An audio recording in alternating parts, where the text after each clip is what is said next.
আড়িয়াল খাঁ নদীর তীরে এক অজপাড়াগা, যেখানে লাইব্রেরি থাকাই কঠিন, সেখানে তিনি গড়ে তুলেছেন দুর্লভ ও দুষ্প্রাপ্য বইয়ের সংগ্রহশালা। ৬০ বছরেরও বেশি সময় ধরে গ্রামের মানুষকে জ্ঞানের আলোর পথ দেখিয়ে যাচ্ছেন এক অদম্য মানুষ। তিনি ডাক্তার মাওলানা ওয়াসিউদ্দিন। জীবনের প্রত্যেক কাজে ঝুঁকি রয়েছে। পাঠাগারে মানুষ এমনি এমনি আসেনি। পাঠাগারকে গড়ে তুলতে, পাঠাগারকে সমৃদ্ধ করতে যে আমাকে যে শ্রম দিতে হয়েছে, আমি সবাইকে প্রথমেই পাই নাই। মানুষকে দাঁড়ে দাঁড়িয়ে ঘুরিকের মানুষকে নিবদ্ধ করতে, এই পথে এগিয়ে আনতে অনেক শ্রম দিতে হয়েছে, আর যার ফলে আজকে আমার শ্রমটা সার্থক হয়েছে। শৈশবে বাবার বই পড়ার অভ্যাসই তার মধ্যে বইয়ের প্রতি প্রেম জাগিয়ে তোলে। টিফিনের ১-২ পয়সা বাঁচিয়ে জমানো টাকায় কিনতেন পছন্দের বই। বইগুলো বাড়িতে রাখতেন বাক্সে ভরে। সহপাঠীরা বেড়াতে এলেই বাড়ির উঠোনে মেলে ধরতেন সেই বাক্স। বন্ধুরা তার এই সংগ্রহ দেখে রীতিমতো অবাক হতো। আমি একটা মাদ্রাসায় থাকি, আমার ছেলে মেয়েরা ছাত্রছাত্রীরা আজকে নতুন একটা বই পেলে তারা খুশি হয়ে যায়, আমাকে বই দেন, আমাকে বই দেন। এই যে একটা আগ্রহ, এটা একটা সাংঘাতিক কথা। মানুষ বই পড়তে চায়, ছেলে মেয়েরা বই পড়তে চায়, তাদের বই দিতে পারলে, তাদের দুর্গলে বই পৌঁছে দিতে পারলে একটা সুন্দর সমাজ গড়ে ওঠার জন্য এটা সহায়ক হতে পারে। ১৯৬৪ সালে সেই বইয়ের অনুপ্রেরণায় বন্ধুরা মিলে তৈরি করেন কিশোর সমিতি। ৪ বছর পর পাঠাগারের নতুন নাম হয় জাগরণী সমিতি। আর তার হাত ধরেই ১৯৫৬ সালে জন্ম নেয় জাগরণী পাঠাগার। ১৯৭০ সালের ২০ আগস্ট সমাজ কল্যাণ বিভাগের রেজিস্ট্রেশন মেলে। পরবর্তীতে ২০১১ সালে সরকারি স্বীকৃতি পায়। বই পড়ার প্রতি মানুষের ঝোঁক ক্রমাগতভাবে বৃদ্ধি পাচ্ছে এবং আগামী দিনে এটা একটা সুন্দর সোনার বাংলাদেশ গড়ার জন্য বই পাঠের আন্দোলন দিয়েই সেটা একমাত্র সম্ভবপর। পাঠাগারটিতে রয়েছে গল্প, উপন্যাস, কবিতা, ইতিহাস, ঐতিহ্য, ভ্রমণ, রম্যরচনা, বিজ্ঞান সহ ১০০০ বই। এখানে রয়েছে রবীন্দ্রনাথ, নজরুল, সিরাজি সহ সব বড় লেখকের সংগ্রহ, তত্ত্ববোধিনী, প্রবাসী, শনিবারের চিঠি, মোহাম্মদী, সওগাত ইত্যাদি নানা বিরল বই, যা এখন ইতিহাসের জীবন্ত দলিল। দীর্ঘ বছরের সংবাদপত্রের বিষয়ভিত্তিক আলাদা আলাদা কাটিং সংগ্রহ করে তৈরি করেছেন ১০ খণ্ডের অনন্য বই। দুষ্প্রাপ্য বইয়ের মধ্যে রবি ঠাকুরের সম্পাদিত তত্ত্ববোধিনী পত্রিকার ভলিউম এবং মনিরুজ্জামান ইসলামাবাদীর সুলতান পত্রিকার ভলিউম, যেগুলো ১০০ বছর আগের সম্পাদিত পত্রিকা, একটা দুষ্প্রাপ্য গ্রন্থ হিসেবে আমাদের এখানে সংরক্ষিত রয়েছে, যেটা পাঠকরা দেখতে আসে অভিভূত হয়ে যান। নরসিংদীর রায়পুরার আড়িয়াল খাঁ নদীর তীরে নয়াচর গ্রামের উমুলকোরা ফাজিল মাদ্রাসার একটি অব্যবহৃত কক্ষে বছরের পর বছর খুঁড়িয়ে খুঁড়িয়ে চলছে পাঠাগারটি। এখানে অনেক রকমের বই আছে, তা আমরা পড়ি মাঝে মাঝে এসে। তারপর এগুলো থেকে আমরা অনেক কিছু শিখি, অনেক কিছু শিখার জিনিস আছে এখানে, অনেক ধরনের বই আছে, তা থেকে আমরা একটু শিখতে পারি, জ্ঞান অর্জন করতে পারি। এই পাঠাগারে একটা স্থায়ী একটা বিল্ডিং দরকার।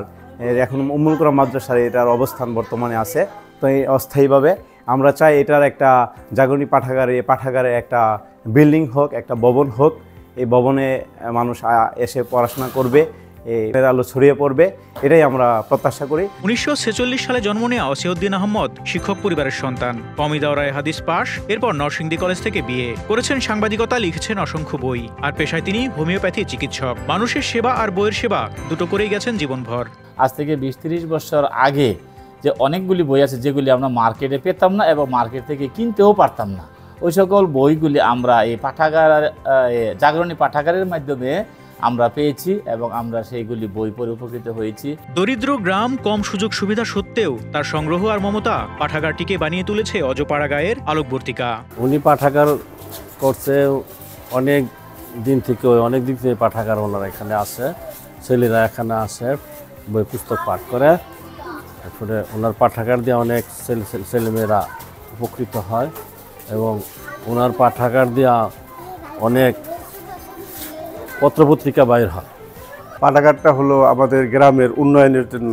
আর আমরা ছোটো সময় দেখতেছি আমাদের গ্রামের যত কাজ কাম আছে, উন্নয়ন কাজ, মসজিদ, মাদ্রাসা এবং স্কুল এবং এতিমখানা, এই ওয়াসিউদ্দিন স্যার সবসময় এই কাজের জন্য ব্যস্ত থাকে এবং তার জীবনে যত কিছু শ্রম আছে এই কাজের জন্য উনি দিচ্ছে। তো এই পাঠাগারের আসলে এত কিছু কর্মযোগ্য আছে, কিন্তু এই পাঠাগারের কোনো নির্দিষ্ট নিজস্ব ভবন নাই। আমাদের দরকার একটা ভালো ভবন।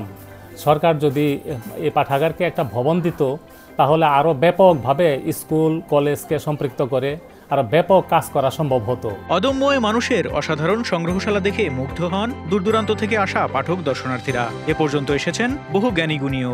শুক্রবার ছাড়া সপ্তাহের বাকি দিনগুলোতে পাঠাগারটি পাঠক দর্শনার্থীদের জন্য তিনি নিজেই খোলা রাখেন।